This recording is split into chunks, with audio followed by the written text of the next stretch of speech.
Hello, friends. It's great to be back with you again on our channel. I want to thank you for all the wonderful people I've met. I've been on the road an awful lot this summer, and it's been a pleasure to hear from you. Your prayers, your support for AMI365.org has been a colossal encouragement to me. The message that we're going to put up today is by Ron Duffield. It seems like we're repeating the history of the Healdsburg Church in the mid-1880s. George Santayana, writing in his book, The Life of Reason in 1905, said, "Those who cannot remember the past are condemned to repeating it." I'm concerned that this story from the early part of our church history has been repeated recently here in Michigan. It's my prayer that as you examine it, you'll pray over it, that you'll let God move on your heart about what should be done about it. Let's be praying for our leaders. Let's be praying that we have the right spirit, but let's not repeat the history of the early days. Be sure to watch it all, especially the last 30 minutes, and may God bless us as we seek to do better. Remember, writing in the book to the Hebrews, Paul told us that all these things were written down for our admonition. And also, let's remember what Ellen White said: we have nothing to fear for the future except we forget our teachings and the way the Lord has led us in the past. Yeah. I look forward to sharing with you many more messages in the future, and God bless you as you continue seeking the Lord and anticipating His soon return.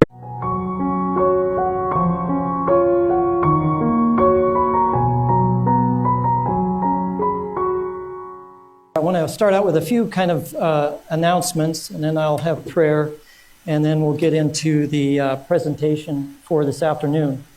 Now, yesterday when I was talking about the NRA and the movement, the two extremes, left and right, fighting and building up into a crescendo, which led to the Sunday laws in the 1860s, 70s, 80s, and culminated, by the way, in 1888 when the National Sunday Law went before a congressional committee. I mentioned the book by Uriah Smith called Marvel of Nations, and it's in the process. I misspoke. It's actually not published yet, but it will be published by Adventist Pioneer Library, which you can see there on the left, and it will also be available on Ellen White Audio. Both these websites are run by the same organization. This is the group years ago that worked with the White Estate to put the Adventist Pioneer writings on the CD-ROM. And of course now that's all online, but they've published many books, and especially in the last few years, they've really increased the volume or the number of books that they're reproducing. So Uriah Smith's Marvel of Nation is one of those. Charles Snow, 1914, they're republishing that book as well on the history of America. Another book they just got done with, a new cover even, is The Right of the People by A.T. Jones. And actually there's going to be a couple boxes of these books here to be given out to those who want a copy. And this, I'm reading through it right now, and this is loaded with, I think, pertinent information for us today. A.T. Jones. I'll talk a little bit more about this tomorrow afternoon. I also want to point out that there is audiobooks of all of these books, or most of them as well, on both of these websites. So if you enjoy listening to a book rather than reading it, you can also do that. And then there's also, even my two books are on there in audio, and then you can download it as a PDF or order copies of that from these particular websites. So I just wanted to pass it along because some have asked about this. Now, before I have prayer, I just want to mention a little bit about this presentation. I've never presented this presentation before.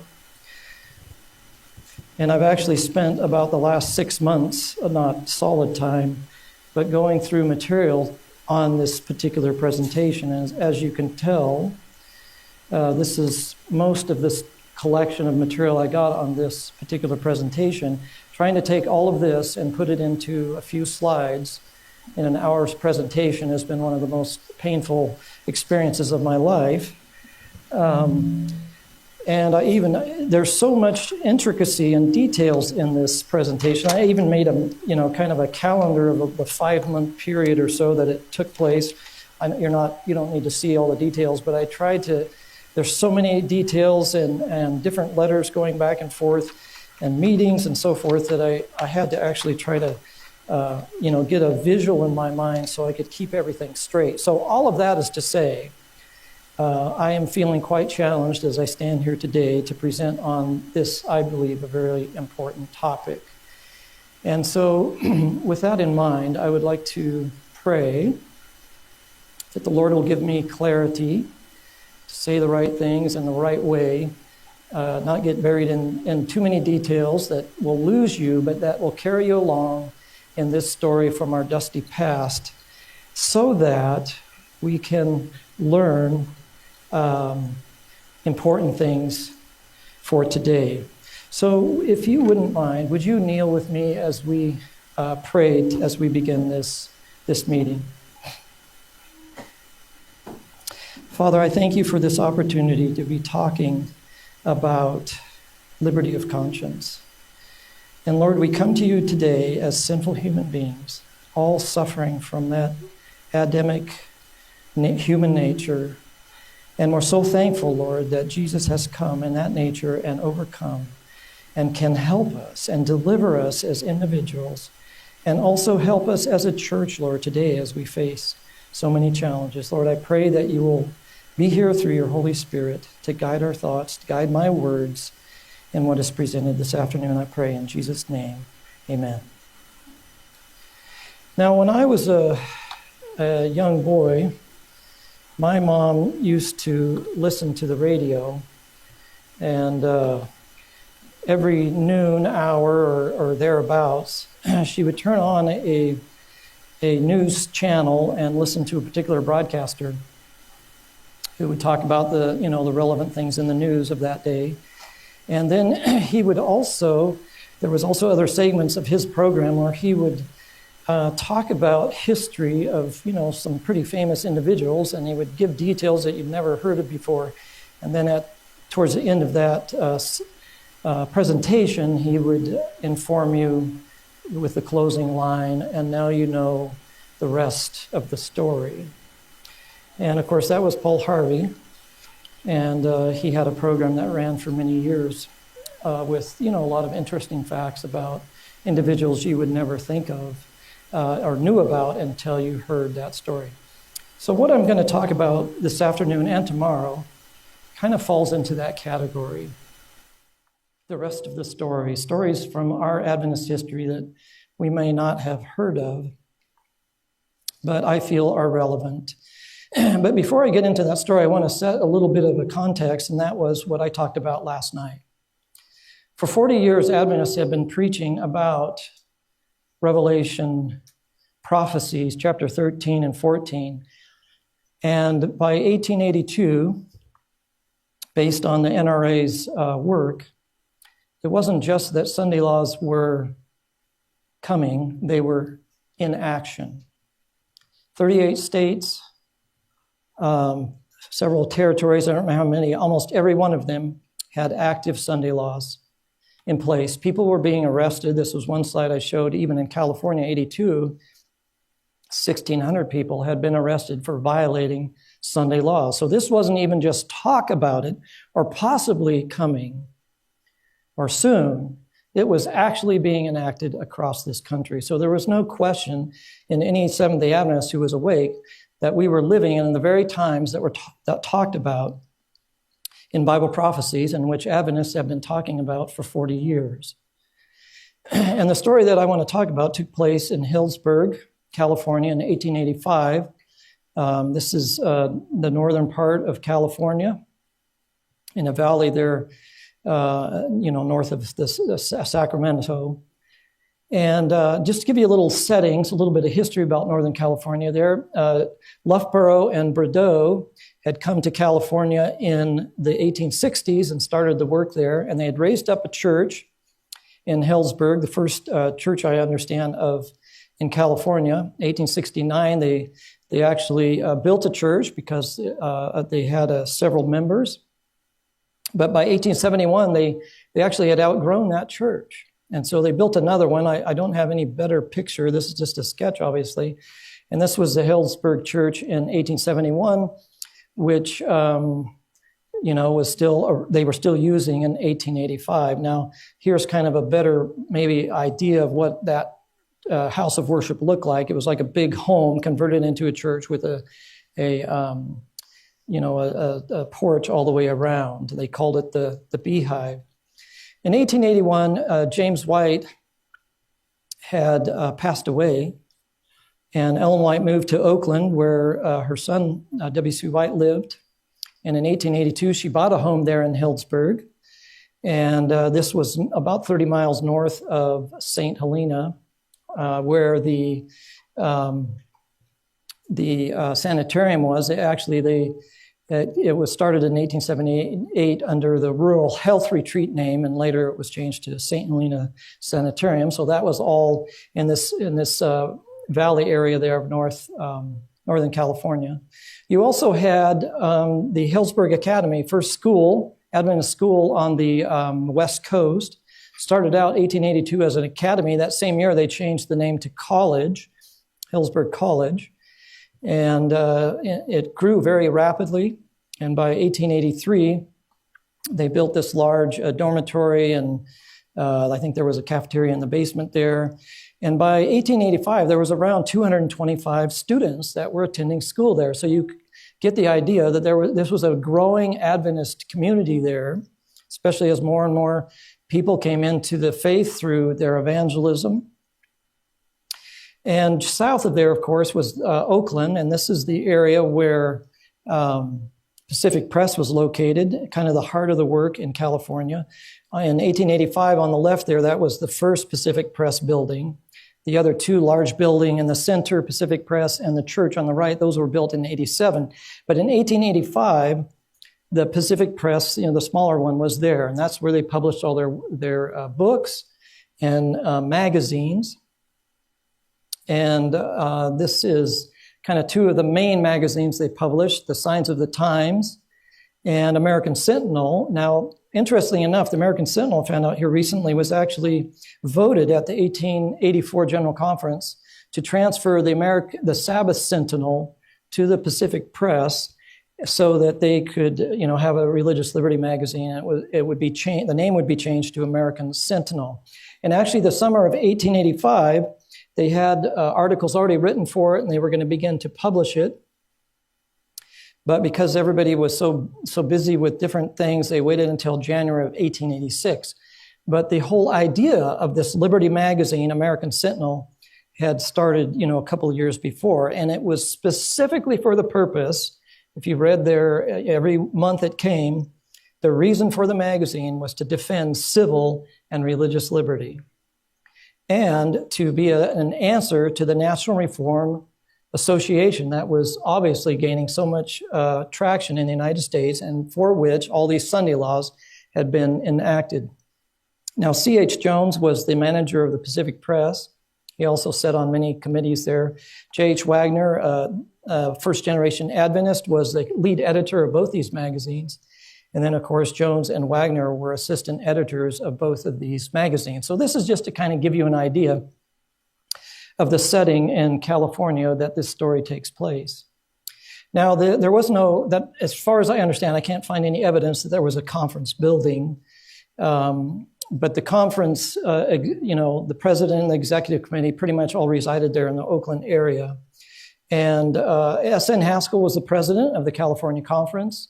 And then the executive committee, the rest of the executive committee was made up of Loughborough, J.H. Wagner, William Ing, and E.J. Wagner.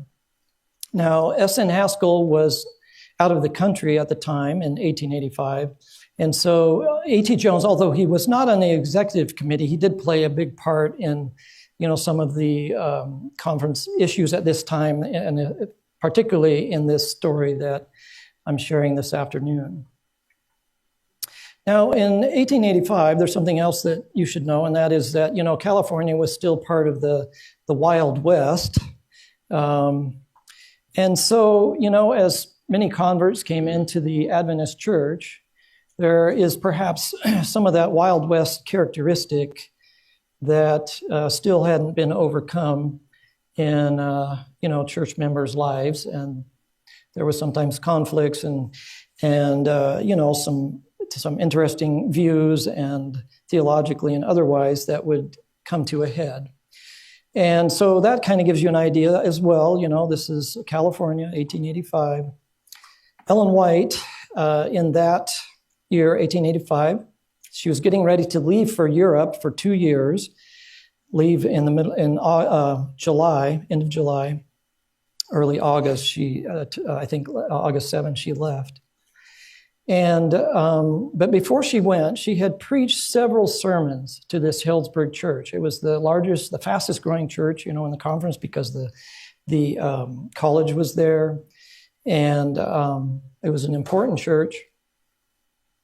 And yet she saw that it had some defects, and so she preached, and really laid it out there that there needed to be more practical Christianity and more witnessing. And more humility and, some of these things. Arthur White, kind of summarizing this, says, in the summer of 1885, being deeply concerned for the welfare of the church, she made earnest appeals calling the members to a deeper religious experience. But the response was less than what she had expected and hoped and prayed for. She earnestly longed for the church at Healdsburg to triumph and set an example as a church. So here's a church, important church that, did have some issues. And Ellen White, when she packed her bags and left for 2 years from Healdsburg, she kind of just turned that case over to God. Even with her best efforts, it seems there hadn't been a change. Now, one of the issues that had, come up was that Ellen White was trying to convince the church they were outgrown their beehive church, and they needed to build a new church there in Healdsburg that could seat all the people that, were part of the church at that time and those that would come in as well. And so this is just a drawing of what that church might look like. And there was also, the idea was not only would they build this church to be able to seat all the members and more coming in, but they also, there was thoughts that they should build a large attachment to it where it would have classrooms and which could be used for college classes, but also, church, like Sabbath school classes perhaps, but also as a mode of outreach to the community for classes that could be taught in this church. But this was really only a dream because Ellen White could never get the church to really get behind this. Nobody felt like it was really possible, the cost and just the enormity of such a big task. And so that had never really, gone through. Well, another individual I need to tell you about that's part of this story is Imogene Philander Daniels, better known as E.P. Daniels. Easier to say that name anyways, rapidly. And he had been not been an Adventist until he was about 30 years old, 1875. He became a Seventh-day Adventist. He had served 3 years as a pastor, actually, in Michigan, before coming to California. So he'd been about a Seventh-day Adventist for about 10 years and a pastor now. And he moved to California specifically because W.C. White and Ellen White had asked him to come from Michigan to help record her sermons. He was very good at shorthand, and so he would record Ellen White's sermons when she was at camp meetings, and then that would be available to put in the Adventist churches magazines and so forth. But W.C. White also wanted him to come because he was, I guess, good on a typewriter. And also taking notes, transcriptions from W.C. White, so E.P. Daniels could do a lot of his correspondence, W.C. White being very busy with at the heart of the work there in Oakland. So he taught shorthand and also voice and Bible instructions at the college. But there was one problem. E.P. Daniels, when he came from Michigan, was in debt. And evidently, while he was in Michigan, he was only making about $3.50 a week, which seems a little low compared to the other salaries that I've heard of in that time. But for whatever reason, he had a family of 3 children and a wife, and he had fallen into debt. And so when he came to California, even though he would have been able to spend more time in evangelism and preaching, he had gotten into debt, and so he started teaching classes in a secular setting in Oakland to help pay down his debt. And on the weekends, he would travel to Healdsburg, where his family lived and where really he was from, there, being Ellen White and being there before she left for Europe. And so he left Oakland on one Friday afternoon to go back to Healdsburg, and the head elder, Mr. Granger, who was also the principal of the college, asked E.P. Daniels to preach for him, which he would often do. When E.P. Daniels was there on the weekend, he would take charge of the sermons and preach at the Healdsburg church. And so E.P. Daniels did that, and notice this is what Mrs. Granger said. She says, Elder Daniels came up on Friday to stay over with his family till Monday. Mr. Granger always asked him to preach, and every time he preached, the interest increased, and soon such an interest was manifest that it was thought best to continue the work through the week. So you get the idea. He preached on a Friday, I think he did a Friday night presentation, and then they asked him to preach Sabbath, and then, well, why not Sunday night? And there was such an interest that Mr. Granger said, could you stay? Could you come back go to Oakland and, tie up your work there and come back and continues this series of meetings? There seemed to be a great interest, even a revival there at the church. And so E.P. Daniels went down to Oakland and hired someone else to take over his classes in shorthand. And he came back to Healdsburg, and they started holding nightly meetings at the Healdsburg church. And that turned into 1 week, 2 weeks, 3 weeks, all the way to 5 weeks. They held nightly meetings at the Healdsburg church. And there seemed to be a great interest and a revival that was sparked there in the Healdsburg church. However, there was some problems that developed, and you see this in C.H. Jones, a letter from him. He says, we began to hear reports from Healdsburg that made us feel somewhat alarmed. You know Brother Daniels and know that he is an enthusiast and not very well balanced. So back kind of down at the heart of the work, word kind of trickled down there during these 5 weeks that all was not well during these revivals at the Healdsburg church. And so some of that information came from church members. The majority of church members obviously were very appreciative of this revival that had come to their church, but there were some that were more than concerned. And so when they stopped by in Oakland for whatever reason, they would share with the various leaders there their concerns of this revival meeting.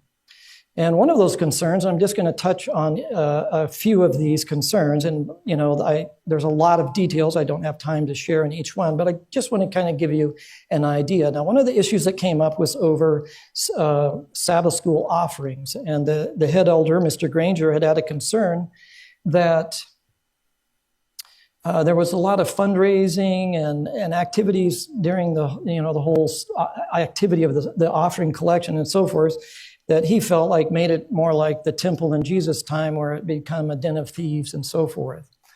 And when obviously E.P. Daniels was there and they must have talked about this issue, they came to the conclusion that, we really should stop taking up offerings on Sabbath school time, because it seems to had taken on, people aren't prepared for it, and there's fundraising going on, and maybe this shouldn't be done. And so they stopped taking up Sabbath school contributions during this revival series there in Healdsburg. And of course, that concerned them. So Brother Daniels in his preaching has struck right against some of the very important points of our doctrine. For instance, he has denounced Sabbath school contributions and claims that it is a violation of Sabbath.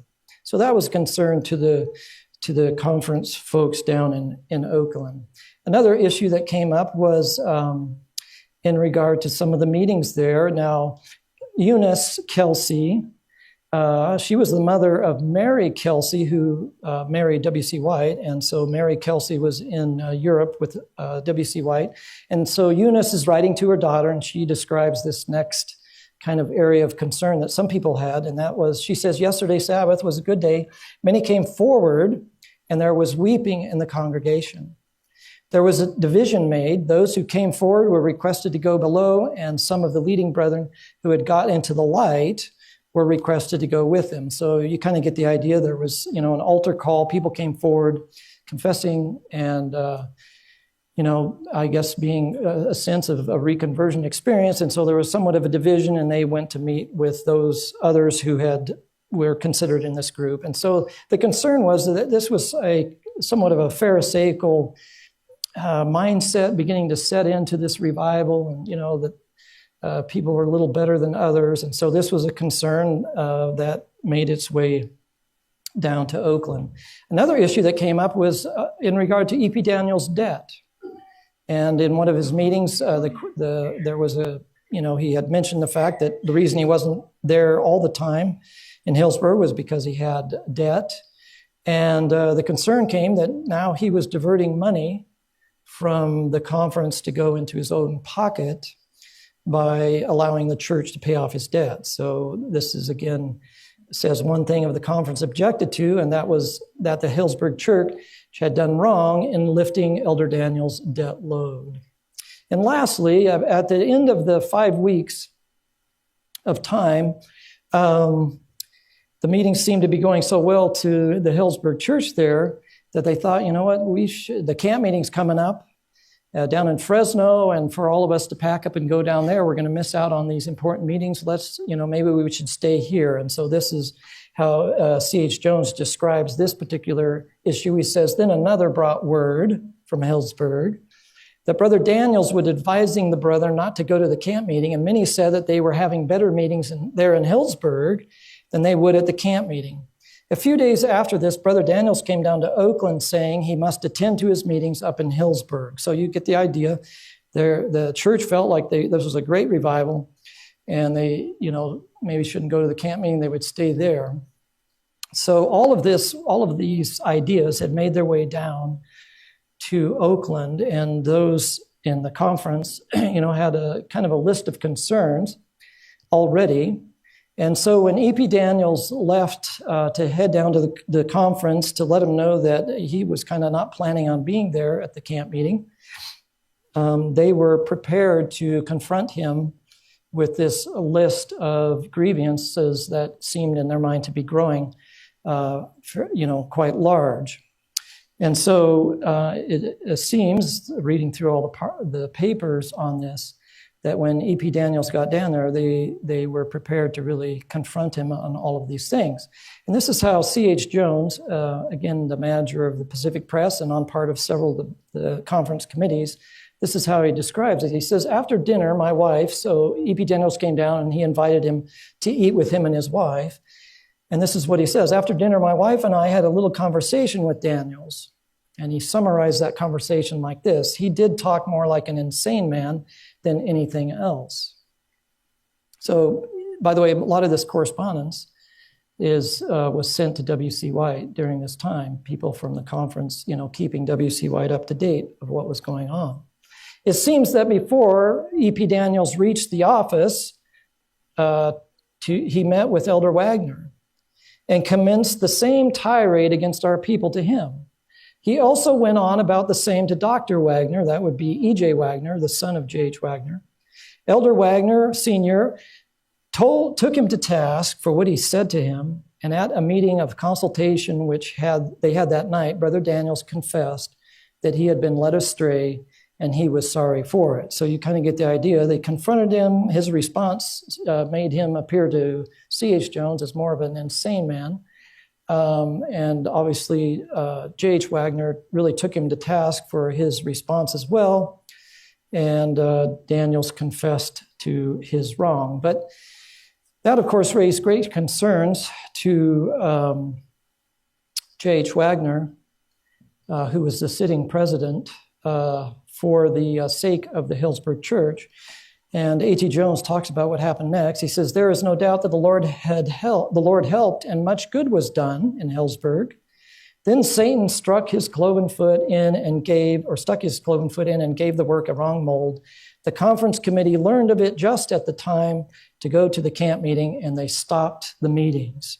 So as a result of this confrontation or communication with E.P. Daniels, they said, that's it. No more of these revival meetings. This needs to stop.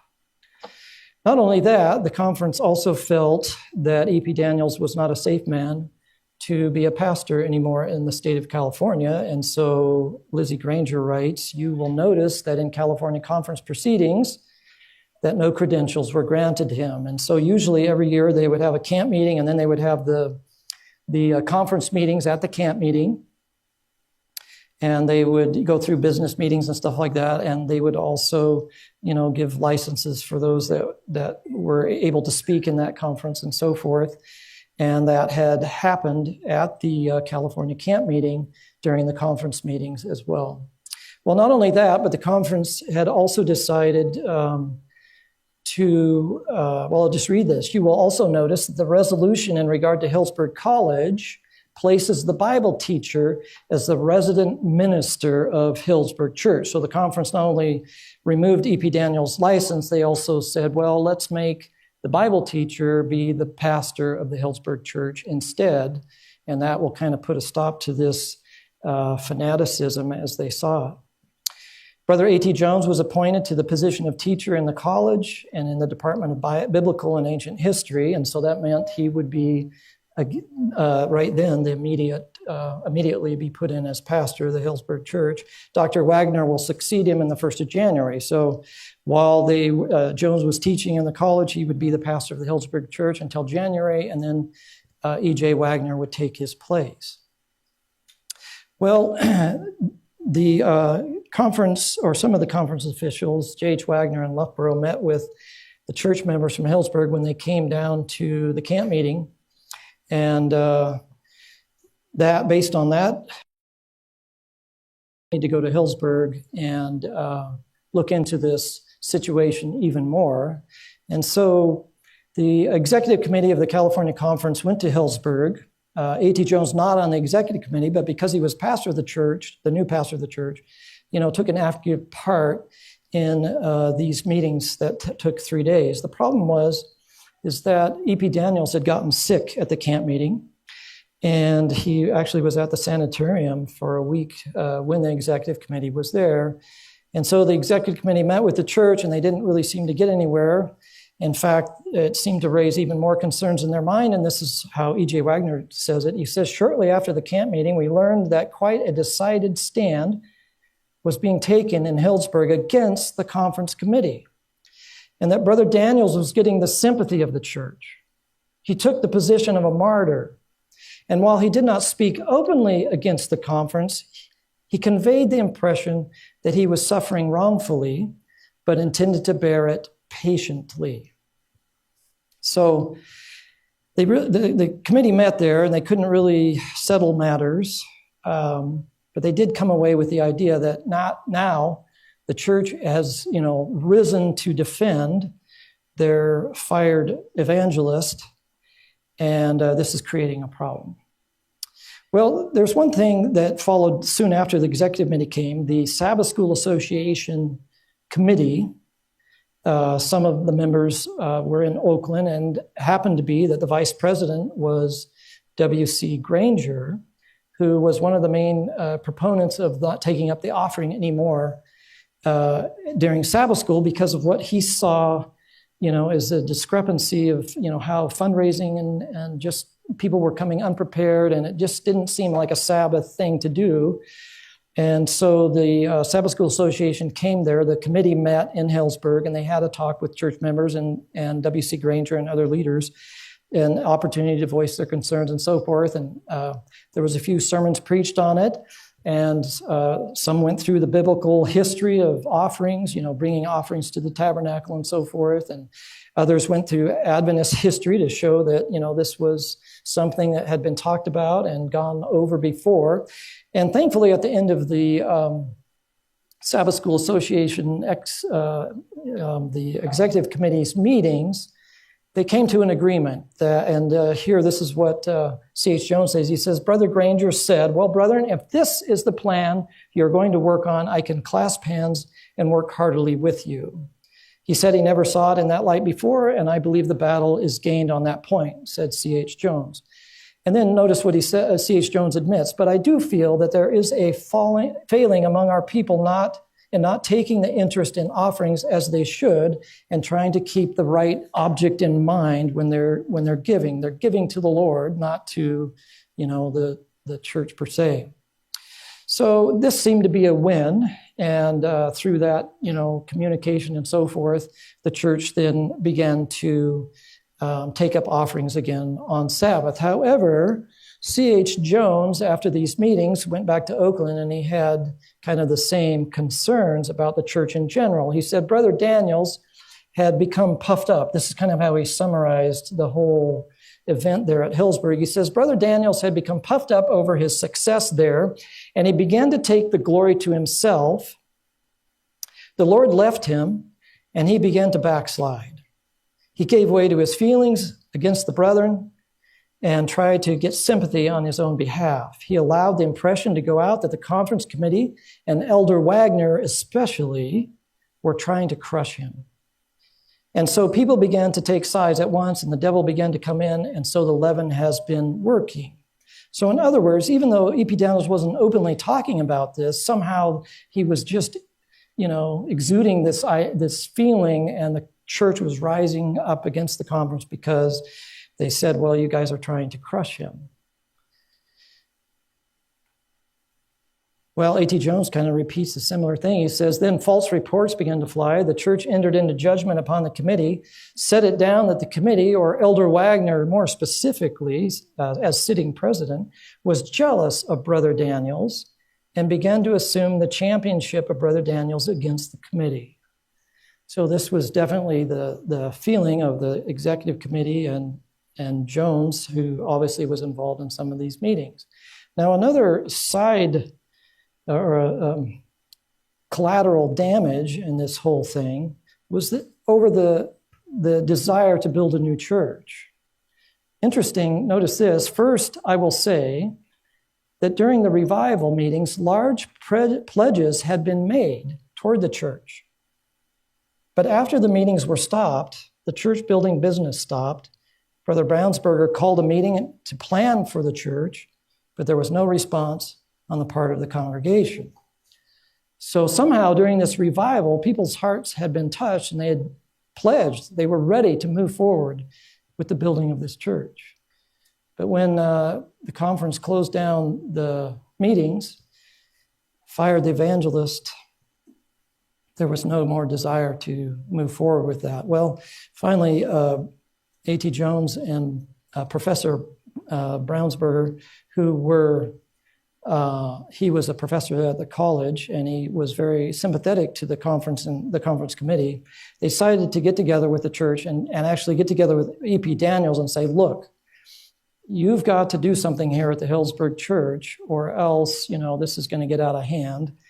And I think they convinced E.P. Daniels that, if he needed to say something, there were some, radical things happening. There were a couple of church members. This wasn't the church in general, but there was one individual had written a letter to J.H. Wagner as the sitting president and basically told him, if you don't stop, coming down and crushing E.P. Daniels, I'm going to reveal to the rest of the conference all of your secret sins. Well, of course, that, didn't set real well. So, when E.P. Daniels realized this, well, this is how A.T. Jones talks about that. He says, well, this had gone on long enough, we thought, Professor Brownsberger and I determined to begin the task of bringing the matter to a stop. We laid the matter before Brother Daniels, and he took his stand on the right side, and in Sunday night's meeting, he publicly spoke against the harsh course toward the conference committee. So that felt like to Jones and Brownsberger that a step had been made. Well, interestingly enough, the next day, some of the more harsh members began running around. This is how Jones puts it. He says, then that threw a bomb into our camp. The next morning, they were running here and there, the few that had not been at this meeting, and there to the few who had not been present the night before, saying to them, Brother Daniels has gone back on us. Brother Daniels has gone back on us. So when E.P. Daniels did kind of take a stand and say, look, let's back off a bit here, then by some, they thought, well, now you've betrayed us.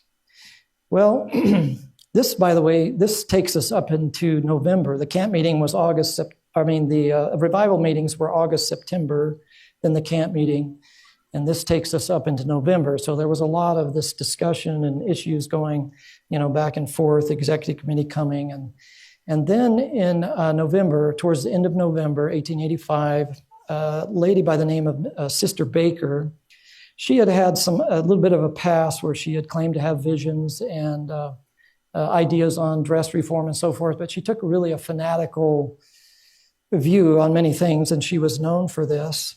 Well, she, in the latter part of November, she kind of, seeing what was going on at the Healdsburg Church there, she wrote a 6-page document and submitted it to Brother Brownsberger and A.T. Jones. And in that, she basically claimed to have had a vision that the church needed to go forward and build a new church. And here was a whole list of things that needed to happen. One being that they should never use hammers. Only people that were converted could build, take part in building the building. E.P. Daniels was to be the bricklayer, according to her vision. I don't know that he was a mason, bricklayer. There was a bunch of this kind of just really off-the-wall claims in her vision.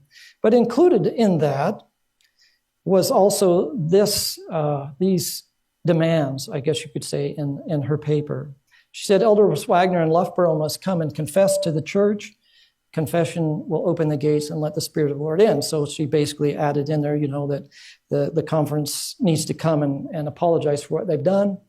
And the revival meetings must go on as they were before the camp meeting. And when the church is built, it needs to be under exclusive control of the Healdsburg Church so that no one can dictate what can be done there. Well, A.T. Jones and Brother Brownsberger saw this as just the proof in the pudding of this was all fanaticism all along.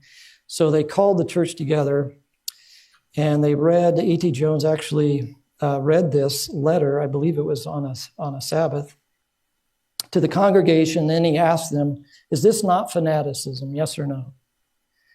And, what can you say when the document, has, some pretty off-the-wall ideas?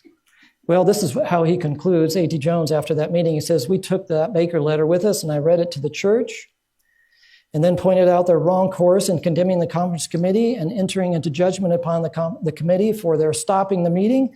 And if the meetings had been stopped hadn't been stopped just when they were, the cause of God would have been disgraced before the world. So in other words, he was saying, thank God the committee got involved here, put a stop to these meetings before, it made us look bad before the world. He continues, and that instead of condemning the committee for stopping the meetings, they ought to be the most thankful people in the world. They nearly all gave testimonies and showed a disposition to take warning from their late experience and never speak evil or condemn what they don't understand. So Jones felt like that kind of solved the problems. The executive committee came back to Healdsburg right after this, and they had more meetings without E.P. Daniels there, and they felt like that helped settle the problem. Now, I know I've been talking for a little while, but what I've shared with you is the perspective of the conference committee and J.H. Wagner and the rest that were involved. All of these men, by the way, were good men that have done great things for the church before this time.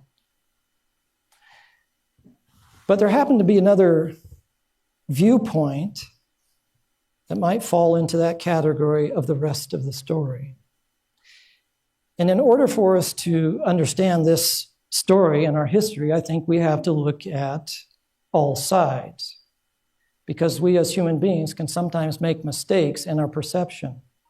So now I want to go through kind of the same chronological order and share with you where the Healdsburg Church saw this situation.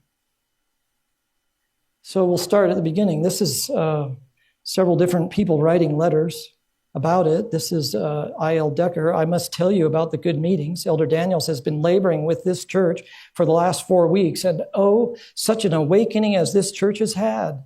The Spirit of the Lord has been with him with might and power until everyone in the house felt the presence, until they could not resist it. Old, hardened sinners that have resisted all their lives have broken all to pieces. So they describe this revival as really genuine.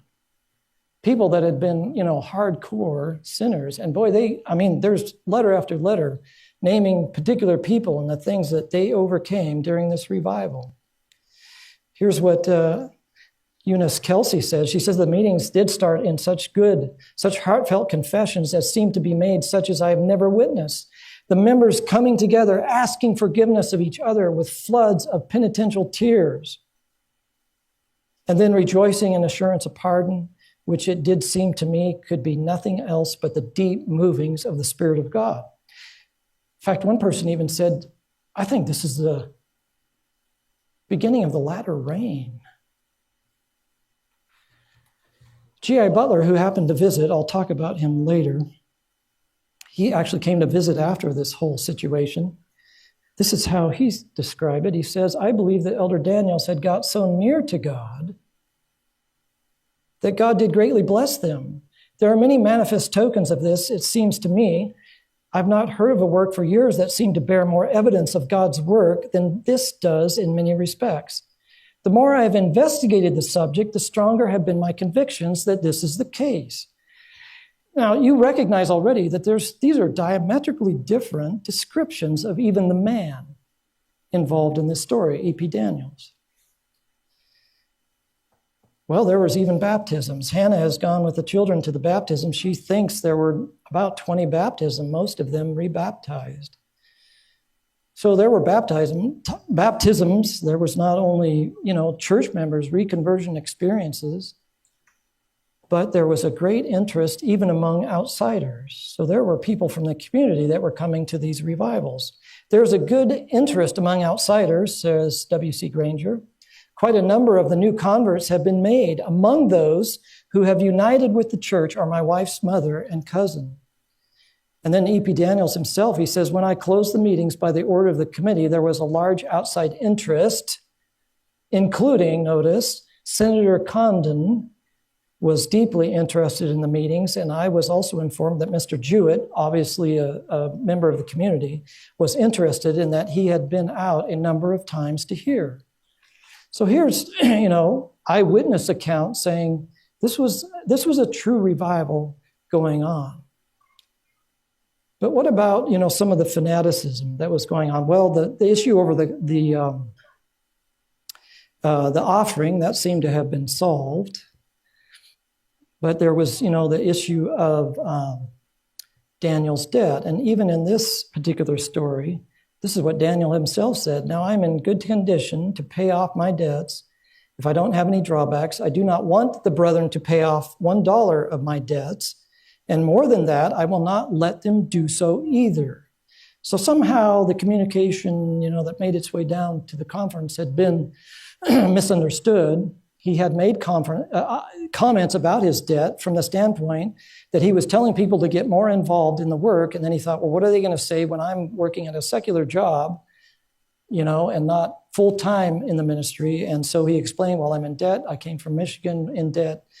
And there was a couple, it was not the church. It had nothing to do with a vote or anything publicly done. There was a couple of well-to-do church members that had given money to help pay off his debt so that he could go into the work full time. But it turns out, at least according to him, that he didn't even accept that money to pay off his debt. And it was probably used for some of the other evangelistic work. This is what G.I. Butler said, kind of summarizing the idea of fanaticism. He said, according to the best light I can get, there has been very little fanaticism connected with this church. Some of their moves were not the wisest, for they took extreme views on the subject of Sabbath donations and not preparing to come to the camp meeting, etc. But overall, G.I. Butler said, I don't think there was any big fanaticism that, has kind of been talked about. Well, what about the situation when E.P. Daniels went down to ask, to tell or ask that they keep the meetings going instead of coming to camp meeting. Well, this is how it's described from the church's perspective. It says, Brother Daniels informs me that Brother Wagner, sitting president, came down on him in a terrible manner and called the meetings a delusion and the deepest kind of fanaticism, and that he was not fit to go out without some good substantial man with him. I learned that Brother Loughborough is following in the same track. So E.P. Daniels' recollection of the story is slightly different than that told by C.H. Jones and others there. What about the heated exchange? Well, Lockwood continues, when Brother Wagner opposed Brother Daniels caught some of his spirit and spoke hastily, and Wagner took the advantage of it and came down, I should gauge, in an unchristian manner. Brother Daniels asked him to forgive and not to have the matter go further, but no, he rebuked him and made him feel the lash so much more. So this clash that had happened between E.P. Daniels, the evangelist, and the sitting conference president had obviously, tempers had raised, and E.P. Daniels obviously had recognized that and apologized, but no, according to Lockwood, this then was taken advantage of. Well, what about the meetings with the Hillsburg Church that the committee had there at the camp meeting? This is what Mrs. Granger says. The Hillsburg Company was called together at the camp meeting, and Elder Loughborough and J.H. Wagner impressed upon their minds, that if he, Wagner, was at liberty to tell what he knew about E.P. Daniels, they would be well satisfied that he was not fit for the ministry. And he told them that the work at Hillsburg was fanaticism. Most of the company stood firm, however, in favor of the work here. And Elder Daniels would have been thankful, so says his wife, to have made a plain statement in regard to the talk he had with Elder Wagner. In other words, the committee got together with the Hillsburg church members, but E.P. Daniels was not there to give any response or to say, yeah, I did get upset, but I apologize and I recognize he was not there. His wife said he would have been glad to be there, but he was not invited.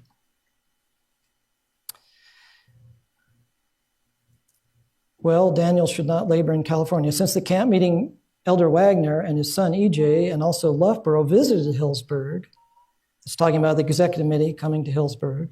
Elder Wagner made the remark that Elder Daniels was not a person who should labor in the conference. So right off, from the church's perspective, the committee had come up and basically told him, we're in charge. This guy's not fit to be an evangelist or, a part-time pastor here at your church. This is how G.I. Butler describes it. He says, the revulsion of the feelings occasioned by the course of the conference committee in stopping the meetings, and notice how he applies it, which, by the way, was Brother Wagner's act especially, it seems to me, and at the effort they made to prove that all the work was very nearly fanatical, these things all together produce feelings of decided unpleasantness in the hearts of some who had taken quite a prominent part in the work. So in other words, this seemed to be J.H. Wagner's personal issue with E.P. Daniels. That's how G.I. Butler saw it. Well, what happened with the great interest by with outsiders? Lizzie Granger says, I wrote you about our excellent meetings. They were stopped suddenly, branded as fanaticism, while outsiders were never so stirred, house crowded with eager, hungry souls. The outside interest is so great that people kept asking, this is people from the community, when will that preacher begin his lectures? We want to hear him. He promised to give a course of lectures. That's how the Hillsburg Church saw the situation, that a great interest was stirred. Well, what about Jones, reading this Baker letter and basically saying this represents this whole movement in Hillsburg? Again, W.C. Granger says the worst feature about the experience was its being made publicly at a meeting in which there were a number of outsiders. Elder Jones tried hard to make it appear that Baker's writings were a true index to the character of the meetings we had had and were the natural outgrowth of Brother Daniel's preaching. Well, in regard to the executive committee coming up the second time, end of November, this is how the Hillsburg Church saw it. They said 2 or 3 days after the experience of Sister Baker, Elder Loughborough Ing and E.J. Wagner came up and called the church together and had an investigation into the character of the meetings. Meetings were held 3 evenings. Before the first meeting, Brother Ings expressed to me his opinion that the meetings that they had in Hillsburg had been fanaticism. Elders Loughborough and J.H. Wagner also had considerable to say about fanaticism. So this was pretty much the idea of the conference committee, that this whole church had been wrapped up in fanaticism. And they had rightfully, put a stop to it. Well,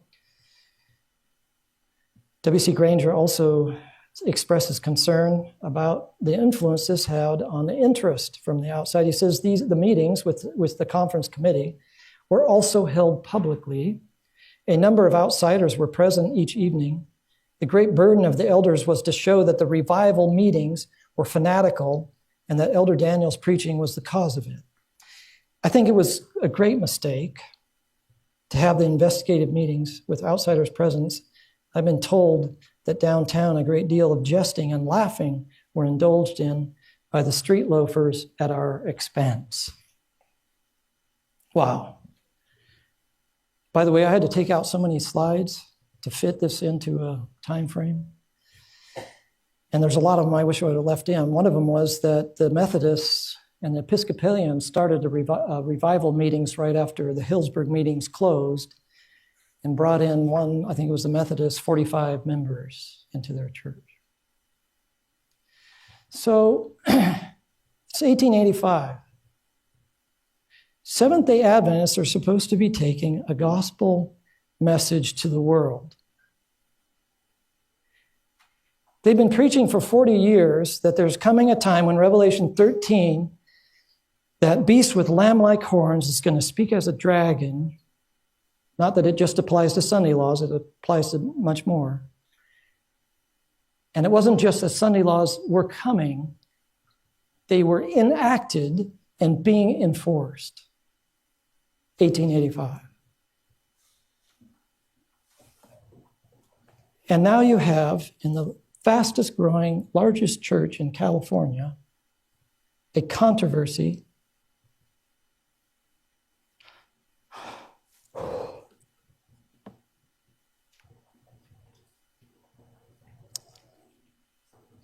between the leaders and the church members. Jesus talked about unity and the power of unity, and there was anything but that in Northern California. So what do you do? How do you solve this when you have 2 storylines? It's like you're hearing 2 different stories. They don't even hardly match up. Thank you. Well, interestingly, E.J. Wagner had this to say.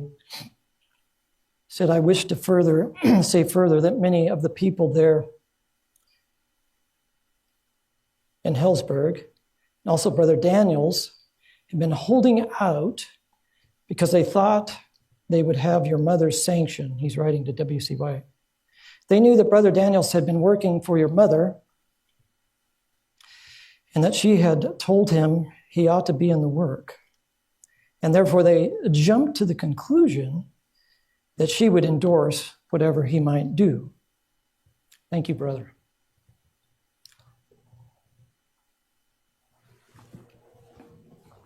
So you get the point. E.J. Wagner saying, Hillsborough Church kind of holding out that Ellen White's going to come to their defense. Aurora Lockwood, she was the sister of G.I. Butler, and she wrote to Ellen White. This is what she said.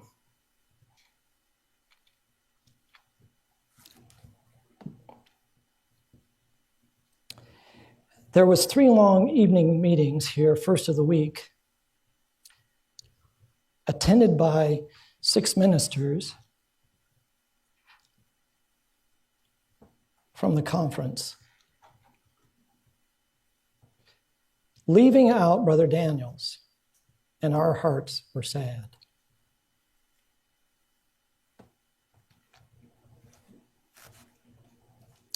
If the Lord ever sees, it will be for his glory or our good,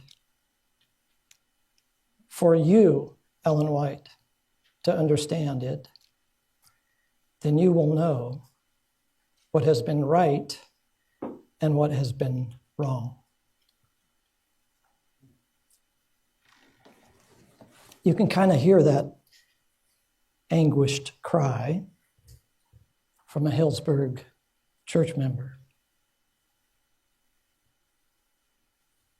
And I wonder if 140 years later, we ought to be asking the same question. If the Lord ever sees fit, sees it will be for his glory and our good, for you to understand it, then you will know what has been right and what has been wrong. Well, again, I've showed 2 sides of the story, and I realize I'm almost gone an hour, 55 minutes. But if I stop now, you will not know the rest of the story. So I suggest we keep going. Is that okay? Okay. Now the question is, what could Ellen White do? She's in Europe at the time. She'll be there for another 1.5 years. She's received letters from both church members and conference members. But they're divided by a long space. What can she possibly say to fix the problem? Well, it turns out that Ellen White would weigh in, and maybe I should say more appropriately, heaven weighed in. I have been much burdened, she says, over matters in Hillsborough. I've had many solemn dreams, and have been in their midst and heard things spoken and seen the Spirit manifested. And then the result has been shown me. Apparently, when God is involved, you don't have to be in Hillsborough to know what's going on in Hillsborough. You know what's going on even in the king's bedchamber, right? I mean, in his private chambers. Because God can reveal it. So I'm going to close my meeting by reading heaven's response. And I realize this will take us a few minutes more, but hold on. I'm going to go through it the same way, chronologically. This is taken from about 6 different letters, primarily written to conference leaders, some to the Hillsborough Church. And by the way, I would add, she did have correction for E.P. Daniels in some things. But let's go through what she had to say. The work done in Hillsborough, I do not doubt, was of God. And I was grateful to have the Lord work by whom he will. I have no envy, no jealousy that this result did not follow my earnest, wearing labors for that church. Here's a true sign of somebody that surrendered their case with God. Ellen White spent, several months working with the church and nothing seemed to happen. And then God sends somebody else it would seem she's indicating, and she's not jealous over the results. Many letters, talking about the confession, she said, many letters of confession have come to me from different ones. All really express in their letters genuine repentance for sins. Many of the church members, the conviction they had at this revival was that, they'd been balking against the spirit of prophecy. Some students confessed the fact that they hated one of the professors because he was always reading from the testimonies. Brethren, it's high time that revival similar to the one that was stirred the church at Hillsburg should come to every Seventh-day Adventist church in our land. Else, the church will not be prepared to receive the latter rain. Well, what about the fanaticism part, though, right? This is what she said about that. And by the way, this is just the tip of the iceberg. You have to read the letters, the entire letters. I believe the work at Hillsburg to be genuine. I believe there was deep movings of the Spirit of God. I believe unconsecrated, unconverted ones urge themselves to the front. The enemy always works through those of unbalanced minds and imperfect characters. I do not believe that Elder Daniels moved wisely in all things, but has not God presented before you the defects and want of wisdom in your ways and in your management? She's writing W.C. White to pass on to the committee members. In other words, was there some issues that took place here that, weren't the best? Yes. But what about your defects? What did she say about the meeting stopped? In regard to Elder Daniels, he is finite. He is not infallible. But there is such a disposition to judge others, they do not keep in view that God works by whom he will. Christ is to be seen as officiating through the delegated servant. The great evil is that the mind becomes narrowed and loses sight of the chief worker. It gets on the instrument and decides the people cannot be advantaged unless the manners and habits of the worker meet their own pattern exactly. You have to do it exactly like I say, or it can't be done. If Elder Daniels erred in some things, who of you, writing to the conference committee, who of you dare to tell him to preach no more? Who of you dare to stop the work because in your finite judgment, everything did not appear to meet your ideas? Every time I think of this matter, I am so pained, I try to put it out of my mind at once. This is what she said about the private meeting they had with the Hillsburg members there at the camp meeting. I learned, she says, that Elder Daniels has been forbidden to preach, about his credentials, that his credentials have not been renewed. Did God give you light from heaven, directing you to take this course? Or prompted by a feeling that Elder Daniels had injured you? She's writing specifically to J.H. Wagner, the sitting conference president. Did you move in your own spirit? I do not like this kind of work. What right had you or any one of you to pursue the course you have toward Elder Daniels? What about the work with the outsiders?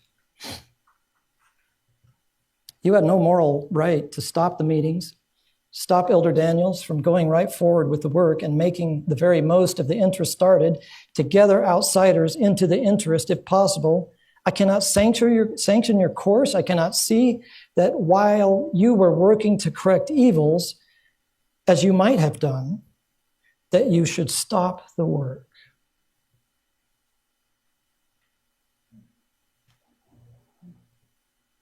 Writing to the entire committee, she says, now Elder J.H. Wagner's prejudice came in, causing him to pass his judgment on the work, and others followed in its wake.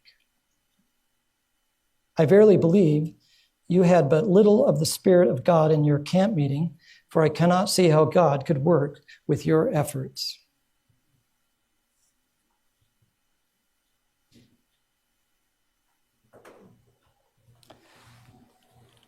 Here's what she again says about this abuse of authority. When you venture to exercise your power in the way you have done toward E.P. Daniels, I have to tell you freely, I have no confidence in it. Take your iron heel off the man. When you get upon the track of one whom you think has not treated you as he should, you bear down heavier and heavier with crushing power. The very words that the committee had used to say, this is the fanaticism of this church. They're complaining about us coming down with crushing power. And Ellen White uses the same term to describe what they were doing. Should God deal with you according to the magnitude of the offenses of you have dealt with Elder Daniels, there would be no hope for your future.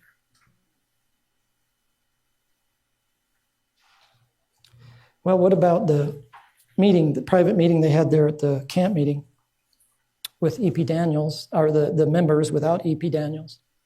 I hear you took the Healdsburg people in a tent and stated that if you were at liberty to relate some of the things which you knew concerning Elder Daniels, they would regard the work as you did.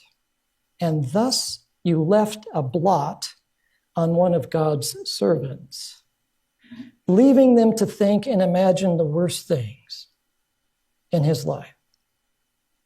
Is this the way God has dealt with you?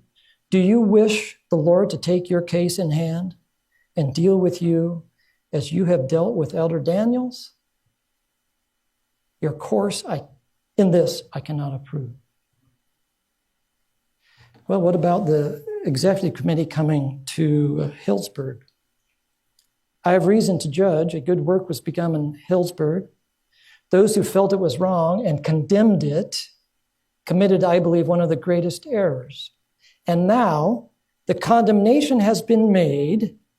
It will be as in similar cases.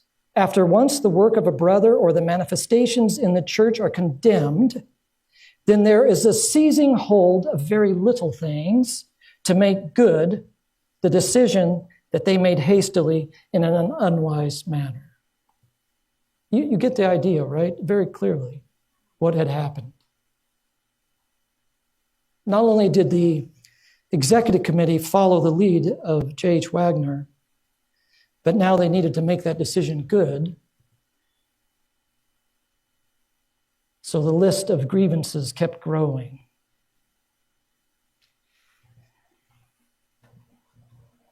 Notice again what she says. Have you not been so zealous to make it appear that Elder Daniel's course was wrong, that all the fanatical movements had been, in your judgment, the fruit of his labors? Now, I do not believe this. I believe that a good work was begun in Healdsburg, and the stopping of Elder Daniels from preaching was occasioned by the position of Elder Wagner that Elder Wagner took on his case. So Ellen White supported that view that the Healdsburg church members felt about the situation.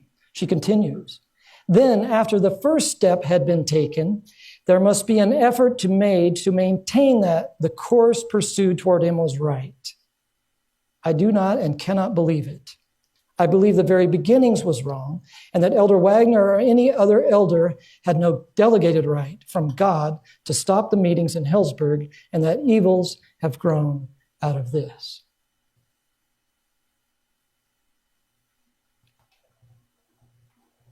This spirit to denounce and condemn so readily, as if it were a small matter to tear a man up by the roots, has been manifested many times. It is a work that savors of Satan wherever it is seen. And as a people who are seeking to save souls rather than to blast and destroy, we need to mix into our manners and ways of dealing with men and women more of the compassion and love of Jesus and less of self.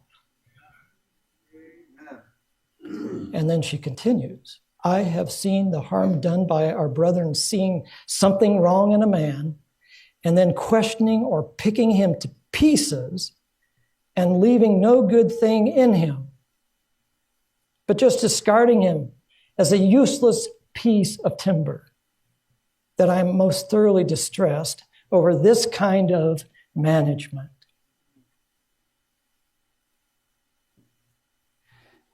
Well, what did she say about the second executive committee meeting that were held there in Hillsburg before outsiders? Were there not matters made public before unbelievers that opened before him the defects of the church? Oh, how carefully should this matter have been handled.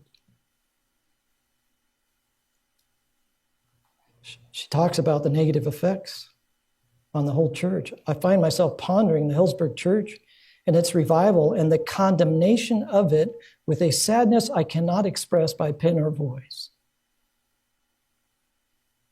It was not one man's case alone to be dealt with, but a large and important church was involved, whose whole after experience would bear the marks of the present management. I know what I'm talking about. Your management alarms me. I have no confidence in this kind of work you have been engaged in. You have placed matters in a miserable shape. Confusion has come into the church. A different course might have been taken by our brethren and saved all this bad result and reaction. She talks about disunity, by the way, too. And I don't want to, again, part of the problem with trying to cram every detail is, missing some of the points. She did write to E.P. Daniels, told him they should have planned right off to go to the camp meeting and share the revival there. She did caution him on, a few other points. She did write to the Hillsburg church members and encourage them, for unity.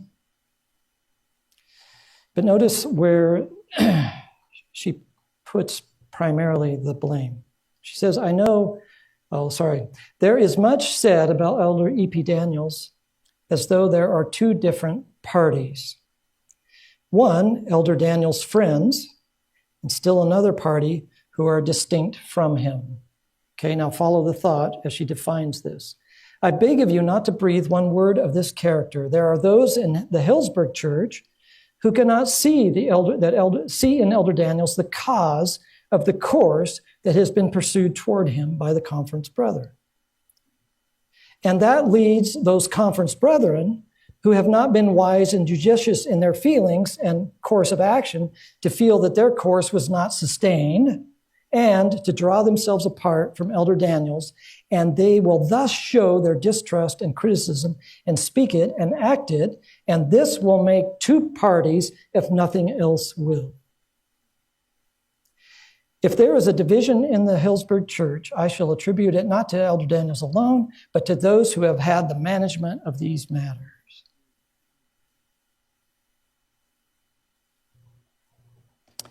If my brethren, if you act and talk all the time as though there were not union, you will shape matters so that there will not be union. You can establish yourself in the conference of the Hillsburg church if you will move wisely, discreetly, but not by trying to magnify Elder Daniel's wrongs and seeking to fasten blame upon him. Say nothing about Elder Daniel's popularity. Say nothing about the danger of disaffection in the church.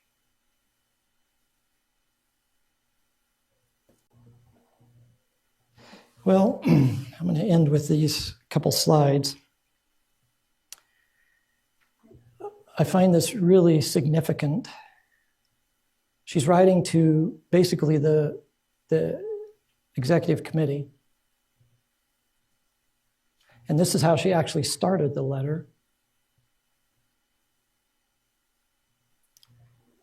And it ought to make us pause.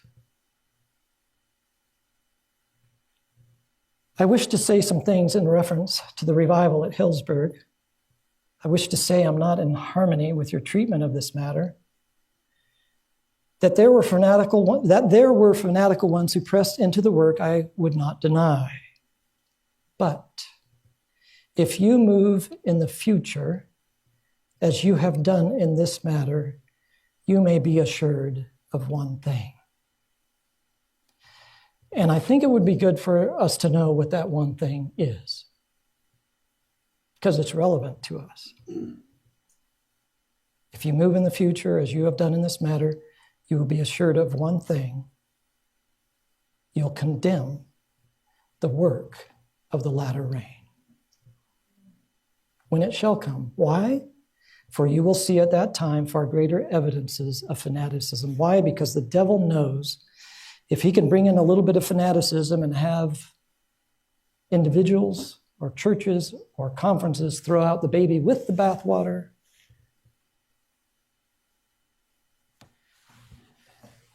then the latter rain is pushed away. And if ever we should understand our history, it's on this point, because 3 years after this, according to Ellen White herself, the Lord did pour out the beginning of the latter rain at a general conference session in Minneapolis. And this is how she summarized the sad event in 1896. I shall never, I think, she says, be called to stand under the direction of the Holy Spirit as I stood at Minneapolis. All assembled in that meeting had an opportunity to place themselves on the side of truth by receiving the Holy Spirit, which was sent by God in such a rich current of love and mercy, but in the rooms occupied by some of our people was heard ridicule, criticism, jeering, and laughter. The manifestations of the Holy Spirit were attributed to fanaticism. That's part of our history, and this did happen.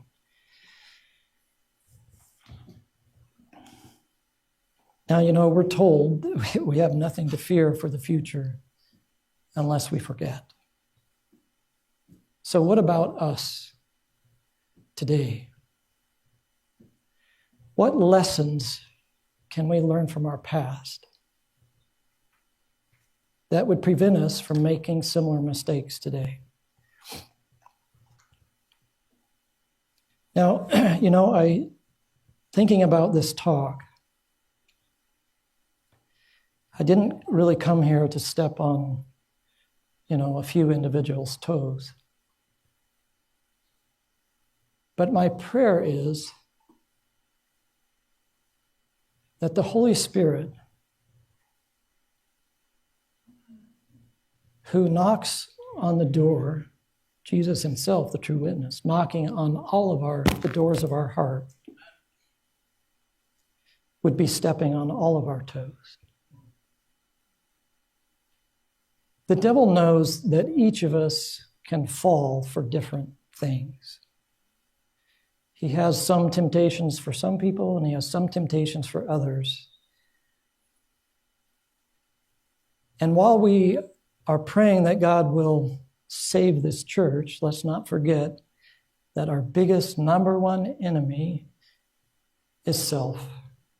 That person that looks back to us in the mirror every morning when we're brushing our teeth. I can't change everything that goes on in my church. But I can pray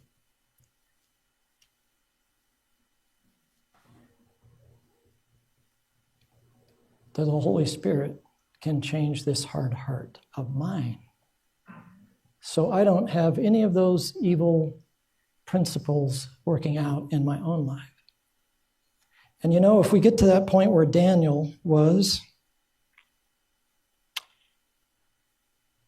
we should still be praying the prayer of Daniel 9. Lord, we have sinned and done all this evil. Save us, we pray. May that be our prayer. Now, there's just a little bit more to this message The next 13 minutes from another message will give you the follow-up to this story. I encourage you to watch it. Now, as I start, I'm going to talk about this Sunday laws are coming, but are we ready, right? But we're ready, right? But before I do that, I need to finish the rest of the story that I shared last night, because I think there's a few points I did wanted to bring out, and I could in no way pack it all into 1 hour or a little over an hour. So I want to finish with a few other thoughts, and that is what happened after Ellen White's letters arrived in Hillsburg. And this is interesting to me because she sent the letters, and then G.I. Butler happened to be coming out to the west, and she asked him specifically to go to check in on Hillsburg and to see what was going on and to do what he could to help things out there. And so this is what he says. He says, there was quite a feeling that Brother Loughborough and some others, probably from the committee, had not really admitted their mistake in trying to prove that the work was all fanatical, etc. And he's talking about that revival meeting, fall of 1885. As much as they really ought to, for after your letters came, Ellen White, and the thing was begun to turn the other way, and the work was acknowledged to be of God, they claimed to have felt so all the time. So even after Ellen White's letters came, not everybody, but some obviously of the brethren had said, oh yeah, we knew it wasn't all fanaticism, we believe it was a true revival. And so some felt that there should have been a good confession made from some of these brethren. So some, I do believe, really did confess, and I'll explain why in a moment, but others, it appears, including Elder Loughborough, didn't really come out openly and say, hey, we made a mistake. Well, Butler actually did a week of prayer, and he kind of got the impression as he was going along that there was, there just was something holding the people back. And so he had a bunch of the, people come to Elder Daniels' home, E.P. Daniels, and about 35 of the members, and they met together there, and they continued on until 9 o'clock that night, so for several hours. They went on to give free expressions to the feelings as to how they felt in reference to the way they had been treated, how near God came to them, and then to have it treated in the way it was more than they could well bear. And some of them did not see how they could keep feelings of resentment out of their heart.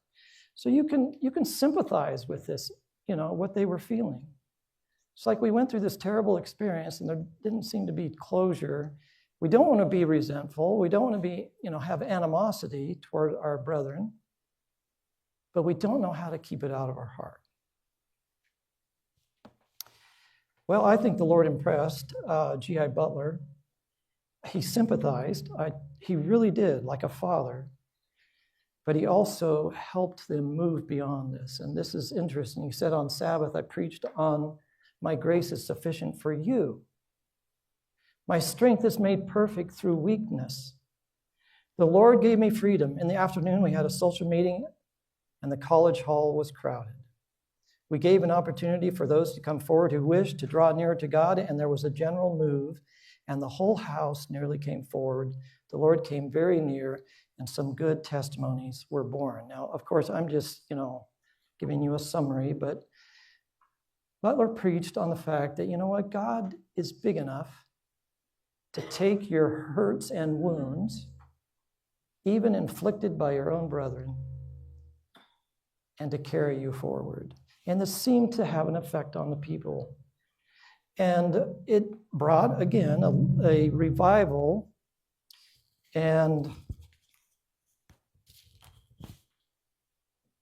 I think they were able to let go of some of that bitterness that they felt. Well, Butler was getting ready to go back to Oakland. In fact, he says, I expected to go to Oakland this morning, but some talk was had relative to their church building. And you'll remember what happened. Ellen White had tried to get him, look, your church is growing, you need to build a new church. She could never get the members to come forward to put enough money out to really see the vision of building a church and a big attachment so they could do classes and outreach with that. And then E.P. Daniels came and did that 5-week series, revival meetings.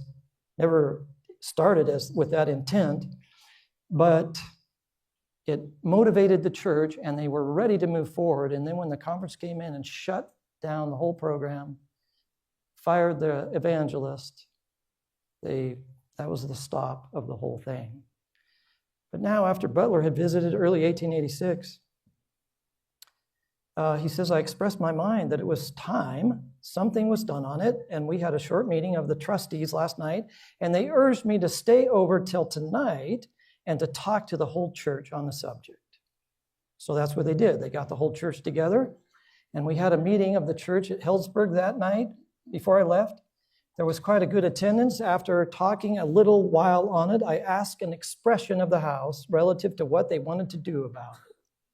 The expression was strongly in favor of going right ahead with it. Nearly 3,000 was subscribed, I think that's dollars, that night, which brings the whole amount pledged and raised to about $10,000. And so that congregation got together based on what God had done in their heart, even after this whole experience. And they built that church in Healdsburg. This is not a drawing, this is a picture of the church. It was dedicated in the early summer of '87. And I don't have a picture of it from the back, but it also had that large addition with classrooms and space for doing outreach, which they had wanted to do and anticipated.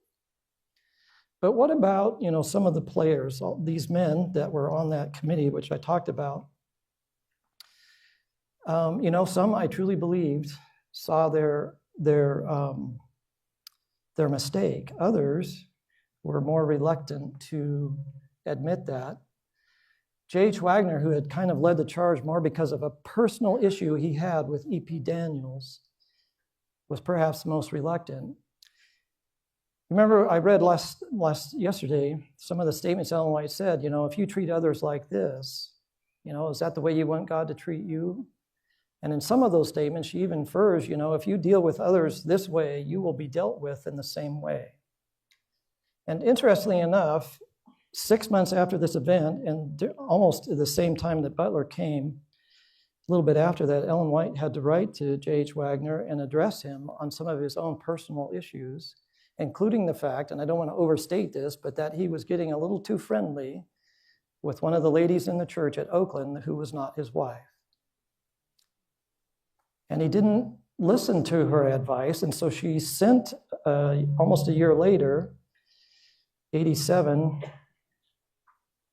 a letter to J.H. Wagner, but she sent it through Butler and S.N. Haskell, so they could go labor with J.H. Wagner and say, you are in a very important position and this needs to stop. Well, interestingly enough, they came down on him so hard, they about crushed him. And there's several points that I gather from this. This is Ellen White writing to Butler after that. She says, I cannot feel that your course toward Elder Wagner is altogether right. I think you have shut off the man where he has no chance of his life.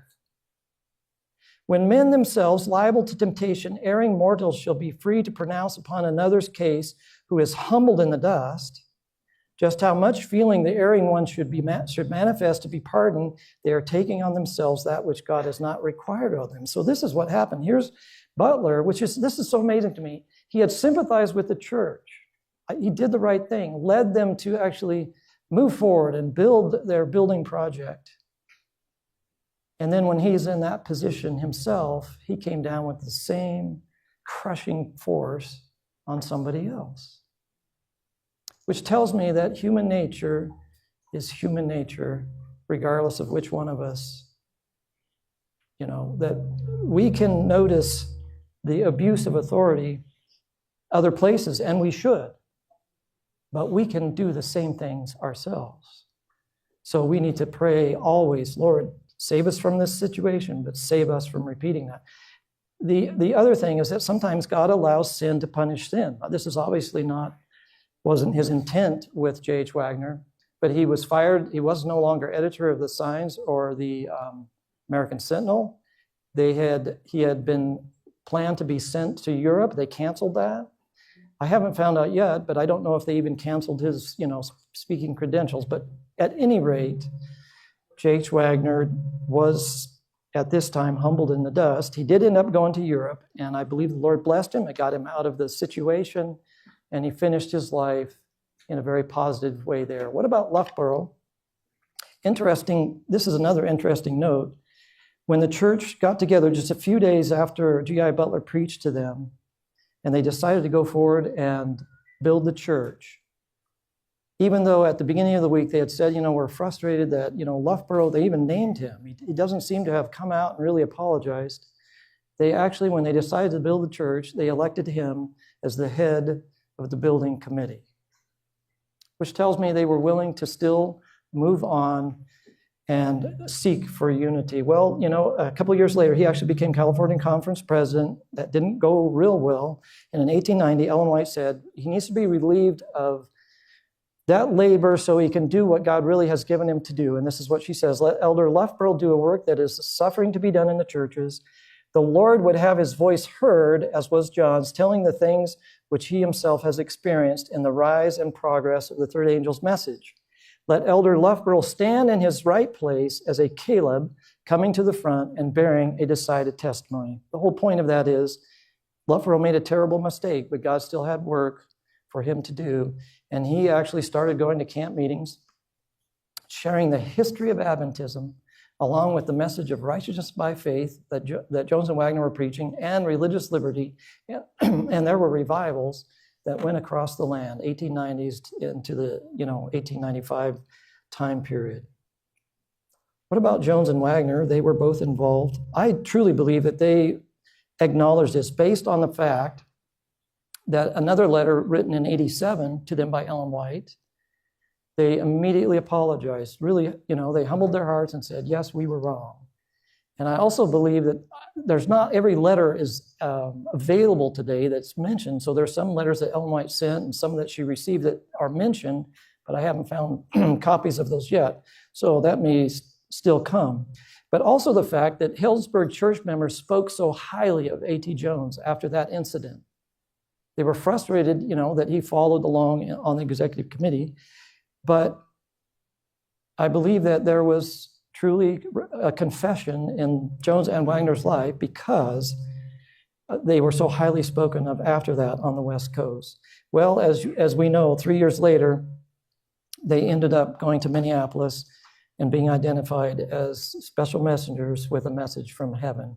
And that's where we're going to pick up the story. But I kind of wanted to finish that story from yesterday, just kind of, finish it off with the idea that, God knows everything that is going on in this church, and he can fix it.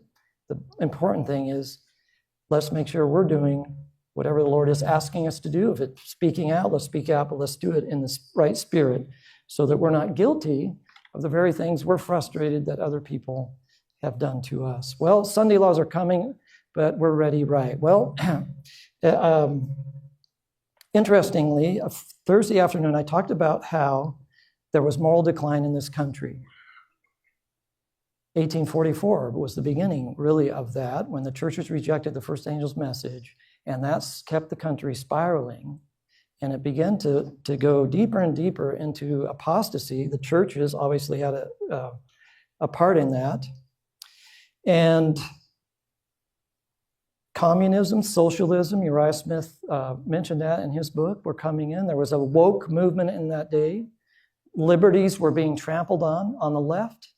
And in 1863, the NRA rose up and said, we've got to fix this terrible problem. And they decided the best way to do that is to go to Caesar instead of back to their churches and saying, we need God to come in a big way and fix the problem in our own churches. They went to Caesar, exactly what Dr. O was just describing. And so they started by trying to do a national Sunday law. They did that for 16 years. It never went anywhere. And then they said, let's go state by state. 1879, that's when they started going state by state. Within only a few years, every one of the 38 plus states, almost everyone, there was one that didn't, and the territories had enforced Sunday laws, not just talking about them, but laws that were in force and in place then. So are we heading that way again? But in 1888, they were already being enacted. And now Senator Blair, who grabbed a hold of this movement, said, now we need a national one. And notice this, his bill, May 21, for a national Sunday law, he says, the national law is needed to make the state laws complete and effective. So if you want to know where these state laws that Dr. O just talked about, it'll start at the state. It won't take very long because they're already there. And then it will be a national one right out, soon after. That's what happened in 1888. Friends, I encourage you to share this message, to think about it, and to realize our humanity is no different or better now than it was 140 years ago. Let's pray for our leaders. Let's be bold and courageous, kind and noble. And may we not repeat the history. We do not have to be doomed or condemned to repeating history. We can do better, but it's going to require brave hearts, brave men, brave women, and brave young people to say, we must do better than we've done before. God bless you as you pray and consider what God might be asking you to do after watching this message.